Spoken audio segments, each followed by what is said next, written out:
हाय friends, मैं हूं Manav. Welcome to movie shoovy. करते हैं आपस में पॉजिटिव सा नमस्कार। खबरें बहुत सारी हैं, लेकिन इसको मैं सब कुछ शॉर्ट में रखूंगा और फटाफट से आपको इस र्यूमर मिल में आपको बता दूंगा कि क्या कुछ हो रहा है फिल्मी जगत में। सोटू से क्या कुछ जो सेलिब्रिटी जोन के अंदर क्या कुछ खबरें बन रही हैं। शाहिद कपूर की उड़ता पंजाब 2 बन रही है। अब ये मत पूछना कि ये सीक्वल है या फिर इसके अंदर शाहिद कपूर जैसा कैरेक्टर आपको दोबारा से देखने को मिलेगा, जो कि सिंगर होगा, चरसी भी होगा और इंस्पिरेशन के लिए ड्रग्स वग्स करने लग जाएगा। ये सारी जो चीज़ें हैं, या फिर पंजाब के बारे में और क्या ऐसे एलिमेंट हैं जो सरकार की तरफ फोकस डालने चाहिए कि भाई ये इम्प्रूवमेंट्स बच्चों के लिए लेके आओ।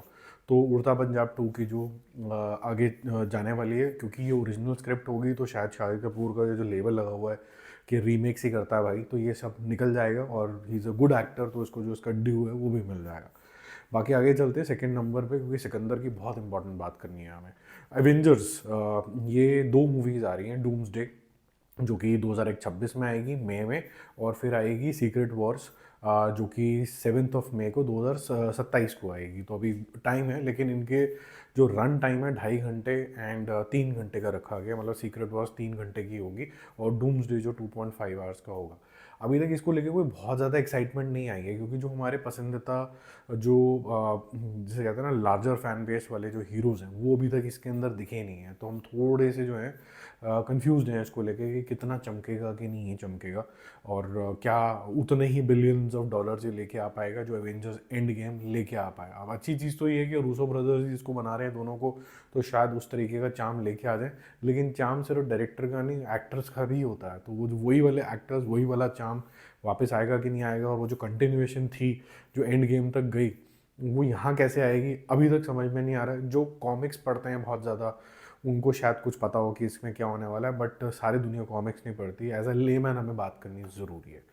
देखो, एक और चीज़ निकल के आई है कि अटली 6 जो बन रही थी पिक्चर, उसके अंदर रजनीकांत साहब की अनअवेलेबिलिटी है। ये तीसरे नंबर की हमारी न्यूज़ है। इस वजह से सिकंदर कैंसिल हो गई है, और ये न्यूज़ जो है घूम फिर के मीडिया के पास आई है और हर जगह पे ये पब्लिश होगी। मेरा सवाल बड़ा सिंपल सा है कि हमें बेवकूफ़ मत समझो। दुनिया जो है रोटी को रोटी ही बोलती है, चोची कोई भी नहीं बोलता। आप ये देखिए कि मैं अगर ये बोलूँ कि मैं ऋतिक रोशन के साथ पिक्चर बना रहा हूँ, और ऋतिक रोशन के साथ पिक्चर बनाने के बाद जो मेरा सेकंड जो होगा वो एनटीआर होंगे, मान लीजिए। अब एनटीआर अवेलेबल नहीं है, तो क्या मैं ऋतिक रोशन के साथ भी पिक्चर नहीं बनाऊंगा? ऐसा नहीं होगा ना। वॉर 2 तो फिर भी बनेगी, वो ऋतिक रोशन के साथ ही बनेगी, क्योंकि मेन कलाकार वो है। सेकंड जो लीड है, अगर वो नहीं मिलेगा तो कोई साउथ का ही चाहिए, तो अल्लू अर्जुन आएगा। एनटीआर की जगह पे हो सकता है कोई रामचरण आएगा, कोई तो आएगा। ठीक है, डाउन साउथ के अंदर सूर्य आएगा, लेकिन बनेगी तो सही ना वॉर 2। तो ऐसे ही जब अटली 6 की जो मूवी थी उसकी अनाउंसमेंट हो गई थी, उसके अंदर स्टोरी लॉक हो गई थी, अनाउंसमेंट हो गई कि हम इसको प्राउडेस्ट फिल्म बनाएंगे, तो फिर ये बेवकूफ़ी है, सबका काटने की कोशिश करी जा रही है कि रजनीकांत साहब नहीं थे, ताकि दोनों साइड से ग्रेसफुल लगे और ये मामला निपट जाए। But it is too late, people have understood the foul play behind it. और आप अनाउंस कर रहे थे ताकि आपको फंडिंग मिल जाए, और फंडिंग मिली नहीं, और बेचारे सलमान खान को खाम का यूज़ कर लिया, कैमियो शैमियो भी करा लिया विदाउट एनी रिजल्ट। कैमियो कराया उसके अंदर बेबी जॉन के अंदर, होपिंग के ये भी आगे अटली 6 जो होगी वो बहुत बड़ी कोई पिक्चर बनेगी। तो ये थोड़ा सा मिस यूज़ मेरे को लगा। बट एनीवेज आगे चलते हैं। फोर्थ नंबर पे नमस्ते लंदन जो है दोबारा से रिलीज़ हो रही है 17 ईयर्स के बाद। 14 मार्च को होली रिलीज़ है। बहुत ही शानदार तरीके की पिक्चर थी, मेरी आज भी फेवरेट है। इसके अंदर आपको वो जो ठेठ पंजाबीपन होता है, या फिर किसी भी तरीके का गाँव आपको कनेक्ट करता है। यहाँ पर लोग लुंगी नहीं पहनते लेकिन ये फिर भी काफ़ी रूटेड तरीके की पिक्चर लगी। कैसे इंडिया में ऐसी चीज़ें हैं जो आपको प्राउड फील कराती हैं, और जिन लोगों ने हमारे ऊपर राज ही किया था, ब्रिटिशर्स ने, उनको भी मुंह तोड़ जवाब कैसे दिया जा सकता है। और उसके ऊपर सोने पे सुहागा जो लव स्टोरी चलती है यहाँ पर अक्षय कुमार की, और बहुत ही उस टाइम की बहुत ही सुंदर दिखने वाली कटरीना कैफ, अभी भी बहुत ही ज़्यादा वो शी इज़ एजिंग ग्रेसफुली, बहुत ही अच्छे तरीके से दिखती हैं। और बहुत ही मतलब मेरे ख्याल से जिनको बात कहने का सलीका आता है, वो उस तरीके की वो आर्टिस्ट हैं, और हार्ड वर्किंग भी हैं। तो ये वाली जो मूवी है इसके अंदर दोनों की जोड़ी बहुत ही शानदार लगी थी, और पीक पे थे Akshay Kumar, back to back hits थी।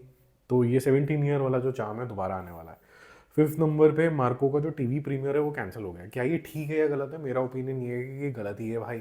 इंटरनेट पे जो चीज़ रिलीज़ होगी वो एक्चुअली में ज़्यादा मासीफाई होती है। तो आपने दिखा दिया ऑलरेडी ओटीटी के ऊपर। ओटीटी का मतलब है कि वो बाकी सारी वेबसाइट्स पे एचडी में वैसे आ गई होगी, जिसने देखनी होगी वो देख चुका है। अब टीवी प्रीमियर वाले जो पुराने ज़माने के तार लेके बैठे हुए हैं लोग, उनको थोड़े से जनों को और ना दिखा के क्या ही अचीव कर लोगे। और जो ब्रुटैलिटी आपने दिखानी थी वो टॉक्ड अबाउट तो हो ही चुकी है, तो दिखा दो फिर। इसमें अब 2-4 जनों और ने देखनी है तो देख लो। बस रेपरकशन यही होता है कि टीवी जो होता है वो छोटे जो बच्चे हैं वो अनकंट्रोल तरीके से भी जा सकता है, ये फॉर श्योर है। तो आप उस सीन्स को काट सकते हो, कुछ सीन्स हैं डेफिनेटली जो अगर आप काट दो, बच्चे को मार काट वाले, पेट से बच्चा निकालने वाले, वो जो सारे जो चीज़ें हैं वो सारी आप काट दो तो आपकी मूवी रिलीज हो सकती है। कंप्लीटली कैंसिल कर देना तो is not the solution. 6 number पे चलते हैं। NTR और जो नील की जो पिक्चर आ रही है, वो प्रशांत नील की, उसका नाम है ड्रैगन। ड्रैगन एक और तमिल मूवी भी थी और ब्रह्मास्त्र का भी र्यूमर निकला था, ये तो ड्रैगन थी पहले, ये था वो था, ऐसे कुछ बकवास हो रही थी उसको लेके भी। तो पता नहीं कितनी ड्रैगन बनने वाली है, बट ये भी ड्रैगन है। और जैसे इसका नाम बोलता है तो ये कोई सोच रहे थे कि कोई ड्रैगन बन गया, कोई डायनासोर बन गया, कोई टाइगर बन गया, तो अब हमें ढूंढते जाना है बड़े बड़े नाम। अब इसके ऊपर क्या नाम ढूंढेंगे वो तो चलो इनकी क्रिएटिविटी के ऊपर है, बट इसके साथ लेबल अचानक से आने लग गया कि मैंने बड़ी बड़ी क्रिएटिविटी अब देख ली है, मैंने सब सीख लिया, मैंने सलार से सीख लिया है, अब ये नॉट सीन बिफोर वाले जोन के अंदर जाने वाली है। पैराडाइज के लिए भी यही बोला था और मैंने उसके विचारधारा आपको बता दी थी कि कहाँ से स्टेम होती है। ये अल्टीमेटली एक ही तरीके की फिल्म है कि अत्याचारियों से निवारण प्राप्त कराने का एक मसीहा आएगा और वो सब बचा लेगा, और उसका जो ज़्यादा कुछ होगा तो भगवान डाल देंगे या फिर मार डाल देंगे। इसके अलावा कि क्रिएटिविटी, आज ये वीडियो सेव कर लो, इसके अलावा इस मूवी के अंदर और कुछ भी हो तो मैं नाम चेंज कर दूंगा। 7 नंबर पे चलते हैं। सिकंदर का बजट कितना है? 180 करोड़ है, 20 करोड़ रुपए की एडवर्टाइजिंग है, तो 200 करोड़ रुपए में ये पिक्चर जो है लगभग लैंडिंग कॉस्ट पड़ी है इसकी। कुछ मंद बुद्धि ने बोला कि ये 400 करोड़ की है। भाई 400 करोड़ की पिक्चर का मतलब समझते हो अब क्या होती है, क्या उसके अंदर करना पड़ता है तब 400 करोड़ रुपए लगते हैं। ब्रह्मास्त्र का भी नहीं था इतना कॉस्ट, तो तुम कह रहे हो 400 करोड़ लग गए। 200 करोड़ की ये पिक्चर है, और यूजुअली जो स्टार्स जो होते हैं इस तरीके के, सलमान खान टाइप्स, वो या तो रेमुनरेशन लेते नहीं है या फिर बहुत पार्शल लेते हैं। इसके अंदर पार्शल है और साथ साथ में प्रॉफिट शेयरिंग भी है। नेटफ्लिक्स ने 85 से 100 करोड़ रुपए देने, 100 करोड़ रुपए लगभग। Z5 ने जो इसका जी ने टीवी वाले साइड पे 50 करोड़ रुपए देने सैटेलाइट रिलीज़ के लिए, और म्यूज़िक के लिए मिलेंगे 50 करोड़ रुपए। तो 180 करोड़ रुपए तो आ ही जाने हैं। ये 180 करोड़ रुपए लगभग उतने हो गए जो इसकी मेकिंग कॉस्ट है। अब आ जाते हैं थिएटिकल राइट्स के अंदर। मेरे ख्याल से इस तरीके की पिक्चर को आप 200 करोड़ में तो बेचोगे कम से कम, ठीक है। तो 200 करोड़ रुपए का मतलब है कि जो आपके डिस्ट्रीब्यूटर भैया हैं वो 350 से 360 करोड़ रुपए के ऊपर प्रॉफिटेबल होंगे।